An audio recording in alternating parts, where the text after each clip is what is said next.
What's up, everybody? Welcome to the Game with Fame podcast. I am your host, Eric Erickson, and today we have a special guest joining the show. Besides being my school classmate, he is most importantly the number one ranked pinball player in the world by both the World Pinball Player Rankings and the International Flipper Pinball Association. He is Raymond Davidson. Raymond, welcome to the podcast. Hey, thanks.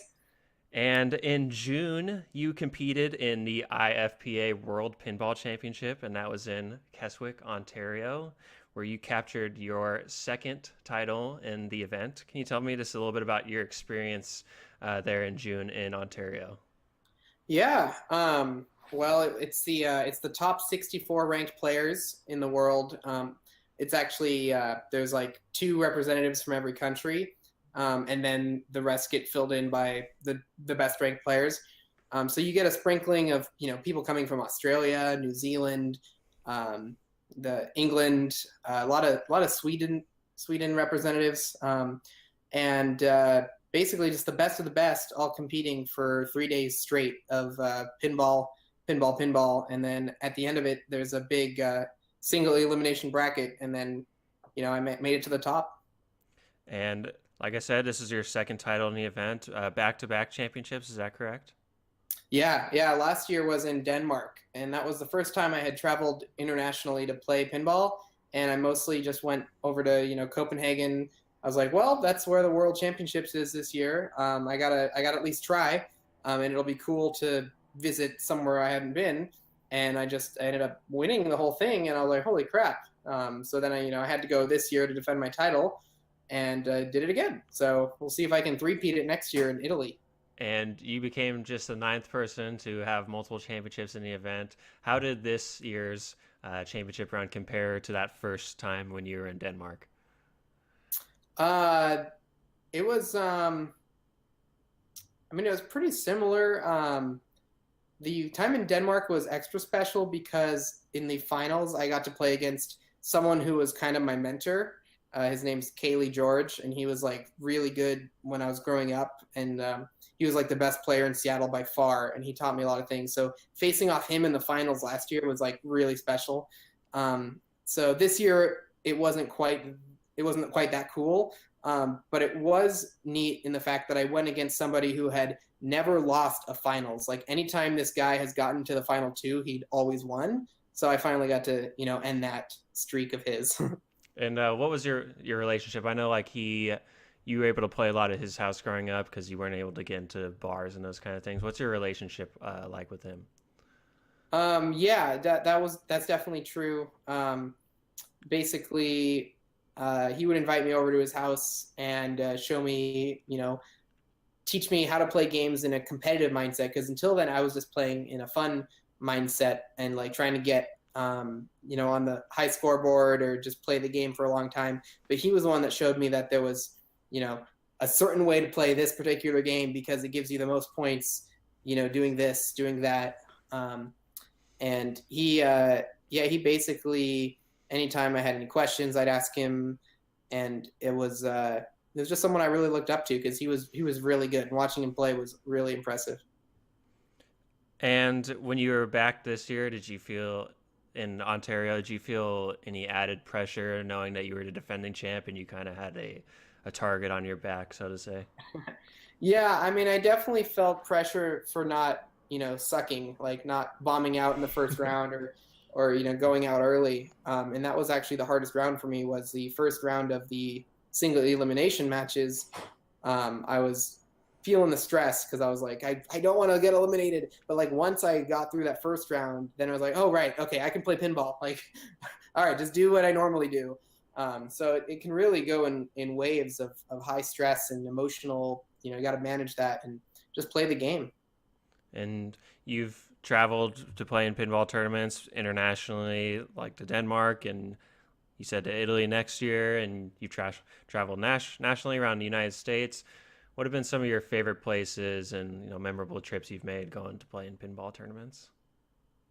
Well, I just went to the New York City Championships this May, and that was the first year that they ran that event. And it was really cool going to New York for the first time. Right on the island of Manhattan there, seeing all the big skyscrapers and Central Park, and so that was really cool. Some other places that are nice are going to California in the winter when it's cold here. It's nice and warm down there. For sure, yeah.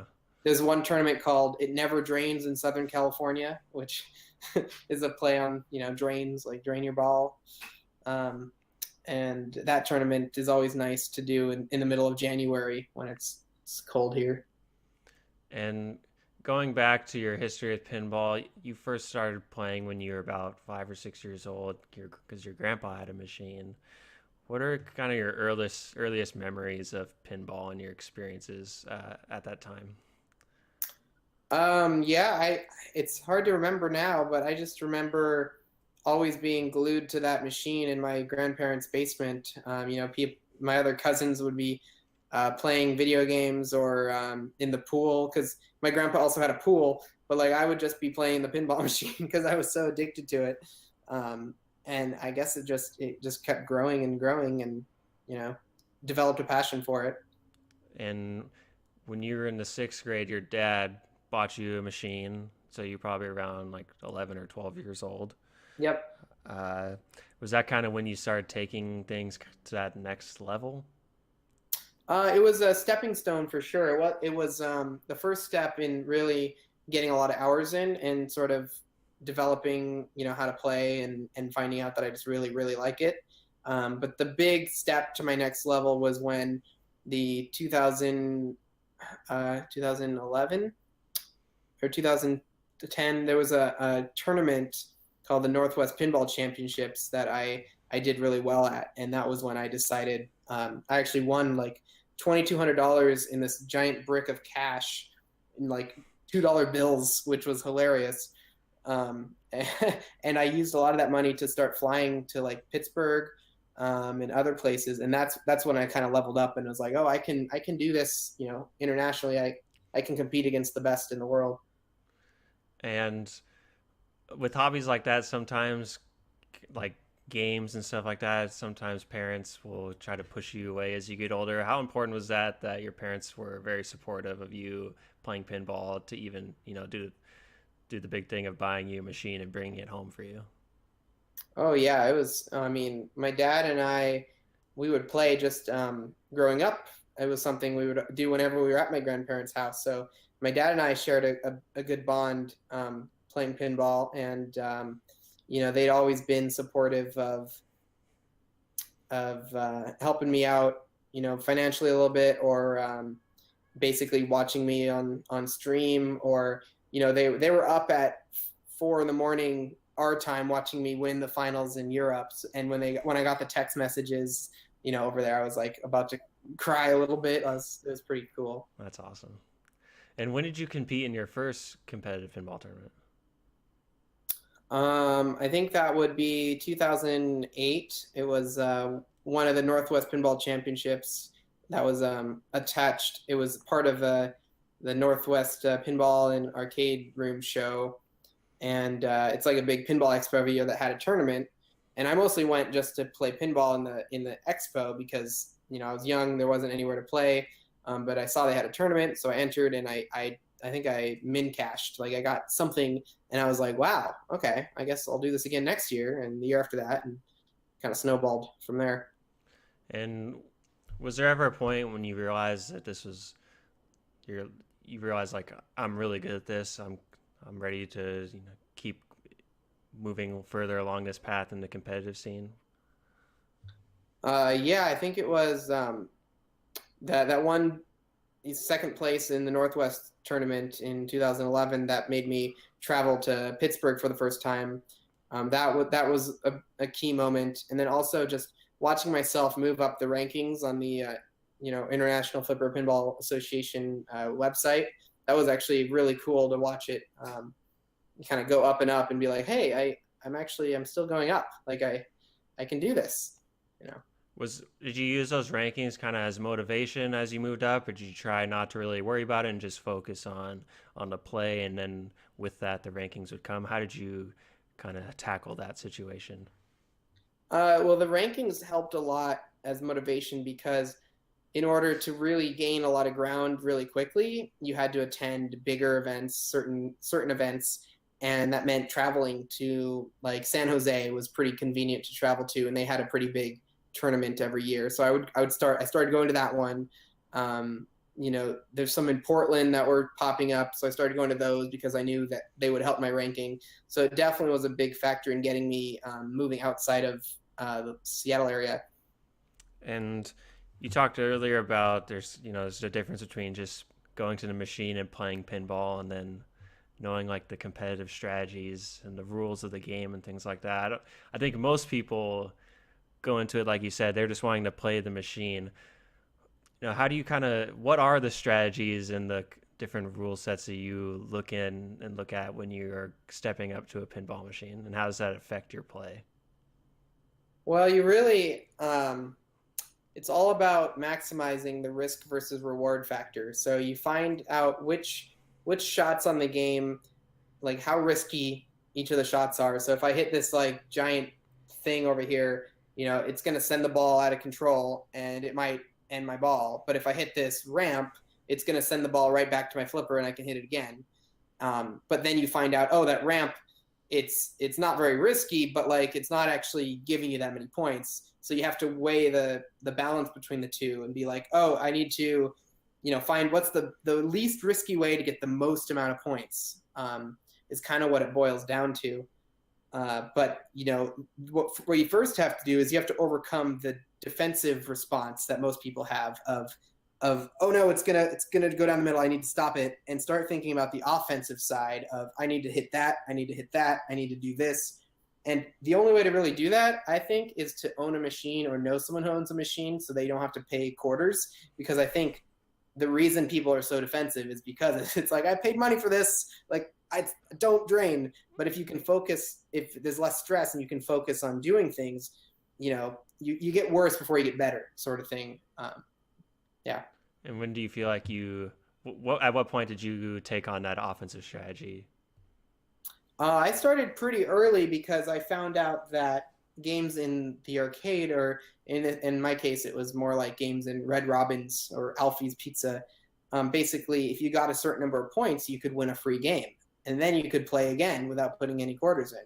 So that really motivated me to find out, how do I get those points? And so then I started going online and reading like the rule sheets for this specific game and finding out what sequence of things I need to do to get the most points. And that sort of, pushed me in that direction pretty early on. And when you're going to these tournaments, do you know what game you're going to be playing before you go into it? Most tournaments will have a list available ahead of time, but you never know exactly what you're going to be playing, because a lot of times either there'll be a big pool and you sort of play some of them more or less at random, or everybody gets a chance to pick a game. So like I can pick one of the games to play, but then someone else is going to pick a game. But the more you go to tournaments, the more you sort of just, oh, I know that game. I played it whenever, so I rarely nowadays see a game that I have never seen before at a tournament. And so like when you're starting tournaments, you're obviously playing some machines that you had never played before. Is there like preparation beforehand, or is it just a spur of the moment thing where you kind of got to figure it out? Usually you just ask around. People are pretty friendly, and they'll give you pointers like what the basic outline of a game is. And so you can just ask your opponents or anybody, any buds of yours that are also playing pinball, or you can, there's some great sites, I think like pintips.com or .net, the papa.org, Professional Amateur Pinball Association.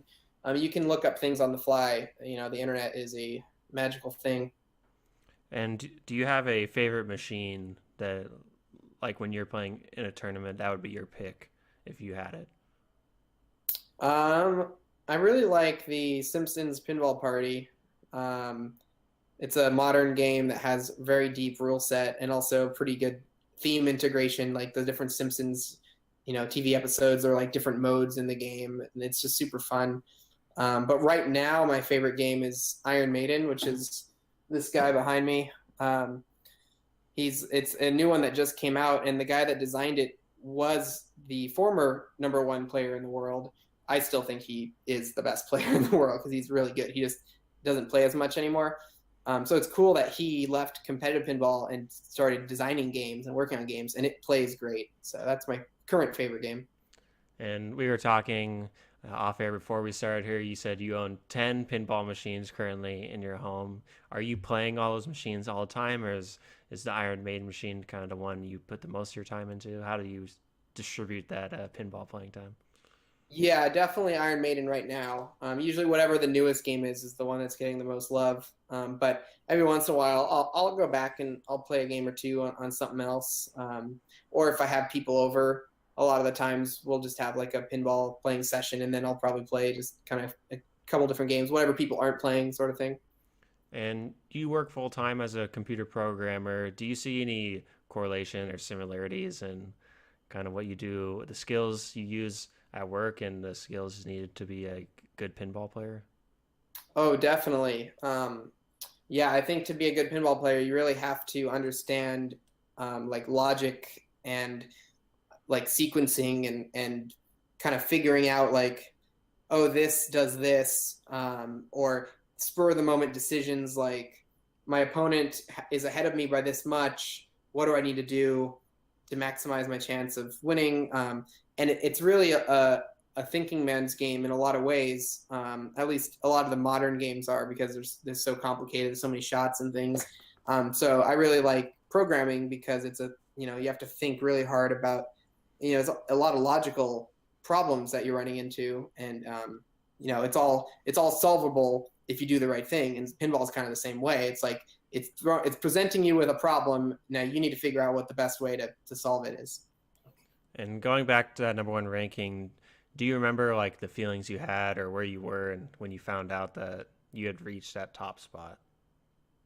Yeah, I think I was just at work, and I started getting text messages and things, and I was like, oh wow, I did it! Like, because I was like fourth, and then like third, and then second for a while, and then it just happened, and I was like, well, wow, now I have to stay here. Now I can't go up any higher, so I have to not go down. And how do you kind of keep yourself motivated and now that you have that top spot to stay there? um, I mean, the motivation for me right now is that if I can hold that spot until the end of the year, then I'll get like an actual like crown and like trophy and be kind of immortalized in that way as like that year's best pinball player. So I really want to get that. So I want to try to stay number one at least for this year. And maybe after that, then it becomes less stressful because it's like, oh, I did it one year. I don't need to do it again, like that sort of thing. And what events are upcoming for you that will help you, if you perform well, will help you keep that number one ranking? So next week I'm going to the Pinburg Match Play Championships, which is it's in Pittsburgh, Pennsylvania, and it is the world's largest pinball tournament. So this one has the most points available up for grabs. So if I finish, in the top four or whatever, that's basically a guarantee that it'd be really hard for someone to pass me. So I'm really hoping to do well. And for people who are maybe interested in pinball or have never played before and kind of want to try it out, what advice or encouragement or tips would you give them as they're starting to make their way into the hobby? Just find people who also like pinball, and sort of like me, I had my mentor that basically, you can find people to play with.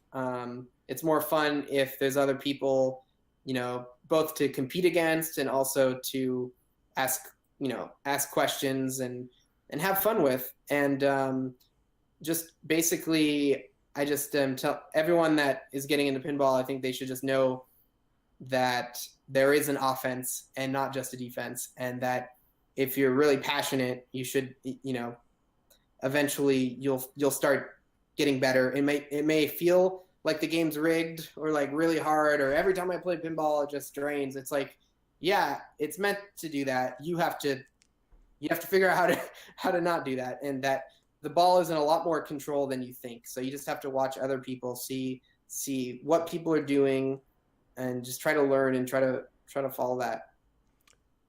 So if I was stepping up to a pinball machine right now and you were next to me, what would be like what's the main tip you tell someone as Uh, a rookie? uh, don't hit both flippers at the same time, especially if the ball isn't anywhere near the other one. Like sometimes, anytime the ball comes to any flipper, people will just like flip both of them. But just only flip the one that you need to flip. Because if you flip both of them, there's more of a gap for the ball to sort of go underneath, which is kind of counterintuitive, but it actually, you get in situations where if you had only flipped one, the ball will kind of go, here, but if you flip both, it'll go sort of underneath. So that'd probably be the number one thing. The number two thing is experiment a little bit. Learn, like, you don't always have to flip. Like if the ball's coming and you just don't flip, it'll just bounce nicely and you can just kind of catch it over here and take a nice controlled shot. So yeah, just don't double flip and don't be afraid to experiment. I definitely flip both flippers when I play, so that'll be something for me to work on when I step up to a pinball machine again. And just wrapping things up here, the reason I started this podcast is because I think with video games and games in general, sometimes there's a lot of stereotypes that surround people, and people kind of pigeonhole or categorize people because of the hobby. But in reality, everyone plays some type of game, whether it be video games or card games or pinball or stuff like that.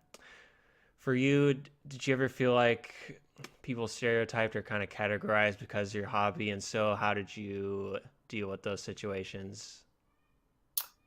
I mean, it's a little awkward when I'd be over at friend's house and they'd be playing like Smash Bros or whatever, and I'd be like kind of meh, or I'd be playing pinball instead of the other arcade games at GameWorks. I'd kind of be alone in the corner or whatever. But that's what I like to do. So I think people should do what they like to do, because it doesn't, it doesn't make sense to not do that. Yeah, say whatever brings you enjoyment, right? Yeah. And I know you're interested in other types of games, or it's like board games or card games, stuff like that. What other games interest you, and what about them is intriguing? I pretty much like any games that make you that have a certain element to strategy where you can kind of think your way out of things, or try to beat someone where it's like, oh, I did this thing that if I didn't have done, I would have lost. Like, it gives you that sense of like, yes. But like card games, board games, and every once in a while playing like random luck games is fun, just for relaxing, and you can kind of take the edge off a little bit too. So I like pretty much any of those sort of games. And as we wrap things up here, anything you want to plug about yourself or upcoming tournaments or how people could watch them, if that's a possibility, before we go here? Yeah, you can check out papa.org, papa.org, or IFPA pinball.com, IFPA pinball.com. That the papa.org is the Professional Amateur Pinball Association, and they have a ton of resources for how to play pinball, where to I don't know if they have where to play, but they have like how to play and tournament footage. So you can watch tournament videos of people playing. There's also pinballvideos.com. You can search like my name and you can see like any tournaments that I've been in that have been on stream, which is kind of cool. And just if you're in Seattle area, Full Tilt, pretty cool place to play pinball. Yeah. All right. Thank you, Raymond. That's going to do it for today's episode of the Game with Fame podcast. Again, Raymond, I just want to thank you again for doing this, and good luck as you are competing in Pittsburgh next week. All right. Thank you, Eric. Awesome, everybody who's listening. Thank you for joining Game with Fame. That is Raymond Davidson, the #1 ranked pinball player in the world. Hope you guys enjoyed listening.